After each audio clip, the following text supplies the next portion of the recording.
నాయకుడు అనగానే మనకి మొట్టమొదటిగా గుర్తుకొచ్చేది రాజకీయ నాయకుడేనండి.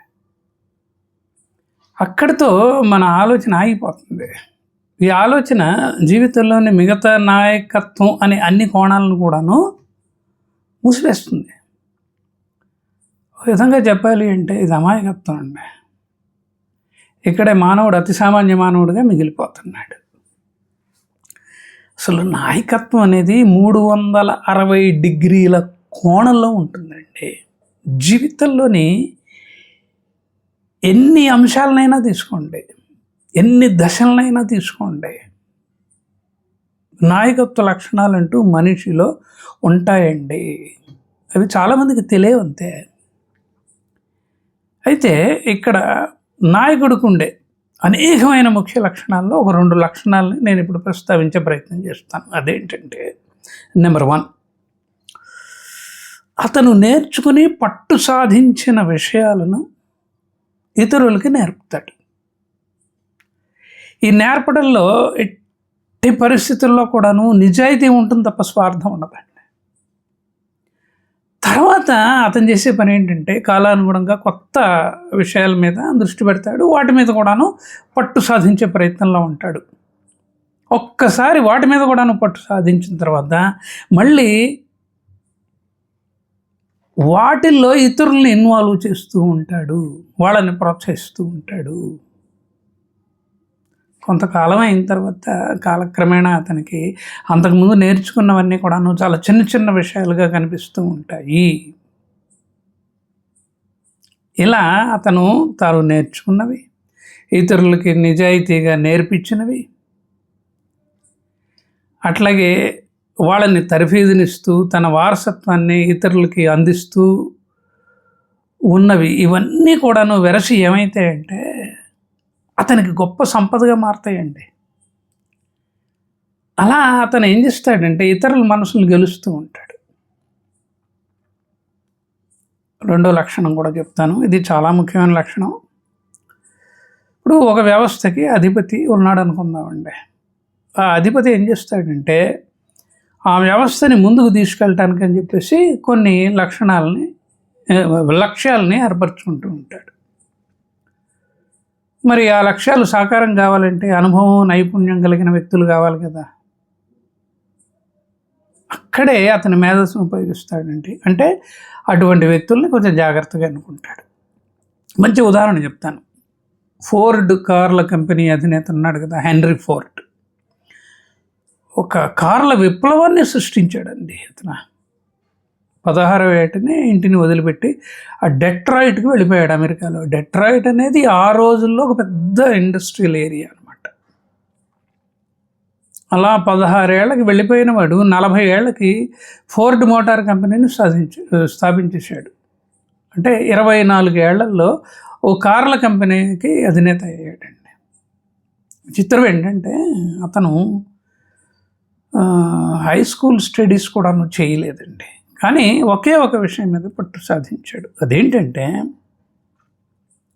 తన వ్యాపారానికి కావలసిన రకరకాల వ్యక్తులని ఎన్నుకోవడం. అంతేనండి. ఒకసారి కోర్టులో కూడా చెప్పాడు, ఈయన తెలివి తక్కువవాడు, ఈయనకి బేసిక్ నాలెడ్జ్ లేదని చెప్పేసి ఒక అడ్వకేట్ ఈయన వదరగొడుతూ ఉంటే హెన్రీ ఫోర్డ్ జడ్జితో అన్నట్ట, ఇటువంటి వాటికి సమాధానాలు చెప్పడానికి నా కంపెనీలో చాలామంది ఉన్నారు అని. అంత మేధావి అండి, అంత మేధావి. ఆయనకున్నది ఒకటి, నేను చెప్పాను కదా, ఏ పనికి ఎవరు అవసరమవుతారు వాళ్ళని వెతికి మరీ పట్టుకోవడం. అందువల్లనే ఆయన అంత పెద్ద అధినేత అయ్యాడండి కార్ల కంపెనీకి. తర్వాత రకరకాల కార్లు వచ్చాయి కదా, కానీ ఆద్యుడు మటుకు హెన్రీ ఫోర్డే కదా. ఇంకొక వ్యక్తిని నేను పరిచయం చేస్తాను. అతను అజీం ప్రేమ్జీ, విప్రో అధినేత, మనందరికీ కూడా తెలుసు. తనకన్నా ఎక్కువ సామర్థ్యం ఉన్న వాళ్ళని గుర్తించటంలో అతను గొప్ప మేధావి అండి. అతను గొప్ప మేధావి. ఇతరులో ఉన్న సద్గుణం ఏంటంటే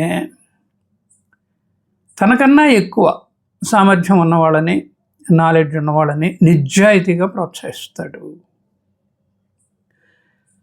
వాళ్ళు ఎక్కడ తనల్ని మించిపోతారో, లేకపోతే పని నేర్చుకున్న తర్వాత తన నుంచి వెళ్ళిపోతారో అన్న భయం మటుకు ఎప్పుడూ లేదండి ఆయనకి. అలా వెళ్ళిపోయిన వాళ్ళు కూడా ఉన్నారు. ఏ మాత్రం ఫీల్ అయ్యేవాడు కాదు. అయితే నిజాయితీగా ఒకటి కోరుకుంటాడండి. నా దగ్గర పని నేర్చుకున్నవాడు బయటికి వెళ్ళి సొంత కాళ్ళ మీద నిలబడాలనుకుంటున్నాడు కాబట్టి మనసులో అతన్ని ఆశీర్వదిస్తాడు కూడానండి. అయితే మనం ఒక విషయాన్ని గమనించాలి. ఎక్కడైతే మెరిట్ ఉంటుందో, అంటే ఎక్కడైతే ప్రతిభ ఉంటుందో అక్కడ వాళ్ళకి ఇండివిజువాలిటీ కూడా ఉంటుందండి. అంటే ఒక్కొక్కసారి ఆ ఇండివిజువాలిటీని ప్రదర్శించటంలో వాళ్ళు వింతగా కూడాను ప్రవర్తిస్తూ ఉంటారు వాళ్ళు. ఈ అజిం ప్రేమ్జీ ఏమంటాడంటే, వాళ్ళని మనం పెద్దగా పట్టించుకోకూడదండి, వాళ్ళ ప్రవర్తన వాళ్ళది అంతే. బలహీనతలు ఎవడికి లేవు, అందరిలో ఉంటాయి కదా. ఆ మాటకు వస్తే నాలో కూడా ఉన్నాయి కదా. ఎందుకు పట్టించుకోకూడదంటే అతనికి ఒప్పగించిన పనిలో ఏ లోటు లేకుండా చేస్తున్నాడు కదా. అలా చేస్తున్నంతకాలం ఆయన ఏం పట్టించుకోవద్దు అని అంటాడండి. ఇంకా పైగా అటువంటి వాళ్ళకి అవకాశాలు ఇవ్వటంలో, ప్రోత్సాహాలు ఇవ్వటంలో, అవసరం వచ్చినప్పుడు ఆదుకోవటంలో ఈ అజిం ప్రేమ్జీ ఎప్పుడు ముందుంటాడు. గొప్ప సుగుణం అండి అతనిలో ఉన్నది అది. అంటే ఒకటండి, అతనికి కావాల్సింది పని నిబద్ధతతో, శ్రద్ధగా, నైపుణ్యంతో చేయగలగాలి. ఒకరోజు కాదులేండి, విప్రోలో ఒక సీనియర్ మేనేజర్ ఉండేవాడు. అతను ఏంటంటే అజిం ప్రేమ్జీని విడిగాను మీటింగ్స్లో కూడాను విమర్శిస్తూ ఉంటాడు. తన వ్యూ పాయింట్ని బల్లగుద్ది చెప్తూ ఉంటాడు. అజిం ప్రేమ్జీలో ఉన్న గొప్ప గుణం ఏంటంటే, అంటే ఆ మాటకు వస్తే మేధావుల్లో ఉన్న గొప్ప గుణం, అంటే ఒక స్థాయికి ఎదిగిన మేధావులో ఉన్న గొప్ప గుణం ఏంటంటే, ఏ ఒపీనియన్ని ఏర్పరచుకోకుండా ఎవరే చెప్పినా ముందు వింటూ ఉంటారండి. ఎక్కడ టెన్షన్కి గురిగారు, అహానికి పోరు. అయితే ఈ అజిం ప్రేమ్జీ కూడాను ఎవరు ఏది చెప్పినా సరే, అంటే కొంతమందికి పాపం ఎక్స్ప్రెషన్ ఉండదు, రోతగా చెప్తూ ఉంటారు, అయినా కూడాను వింటూ ఉంటాడు. అలా ఒక సీనియర్ మేనేజరు వ్యక్తిగతంగా కూడాను అజిం ప్రేమ్జీని ఆయన మొహం మీదనే విమర్శిస్తూ ఉండేవాడండి, మీటింగుల్లోనే కాదు. అయితే ఇతను ఎప్పుడు కూడాను అతని ఓర్పును కోల్పోలేదు. ఒక ఆయన అడిగేట, ఎందుకండి ఆయన్ని అలాగే మీరు ఉపేక్షిస్తూ ఉంటారు, మీరు యాక్షన్ తీసుకోవచ్చు కదా అంటే, అజిం ప్రేమ్జీ అంటే అతని ఫ్రీడమ్ నేను ఎట్టి పరిస్థితుల్లో కూడాను రిస్ట్రిక్ట్ చేయదలుచుకోలేదయ్యా.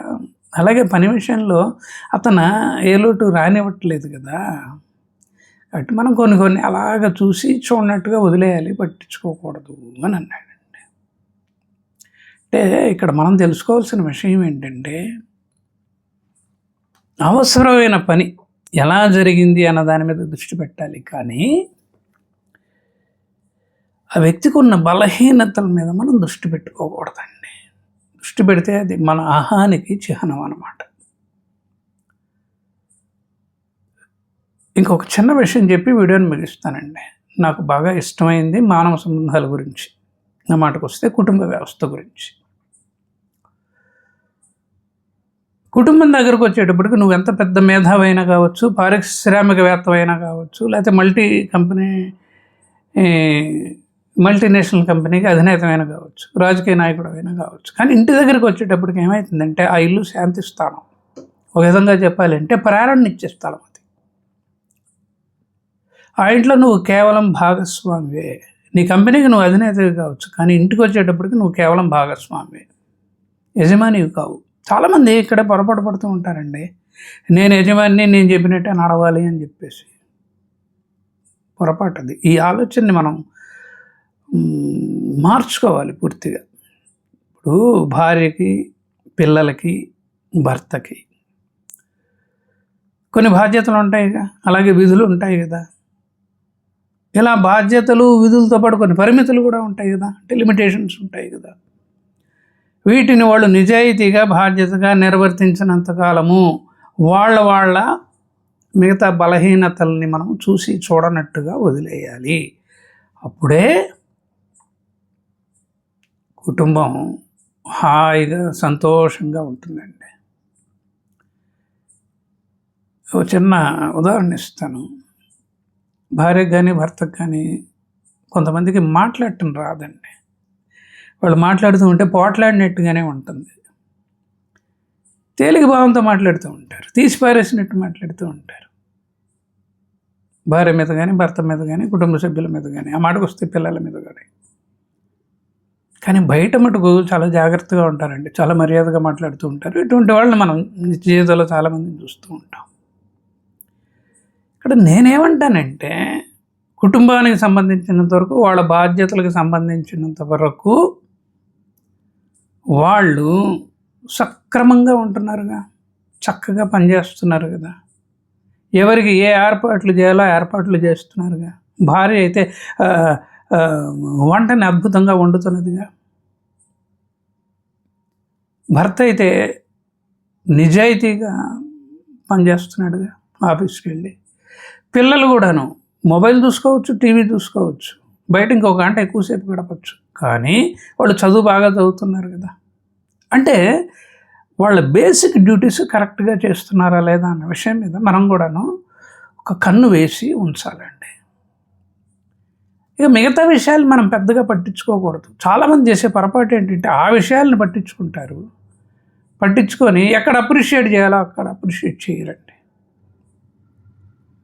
అంటే అటువంటి వాటిని పట్టించుకొని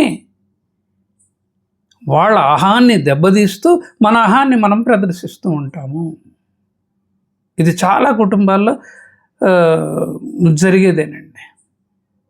మనం క్యాజువల్గా ఉంటాం కానీ వీటిని ఎందుకు మనం సీరియస్గా తీసుకోం.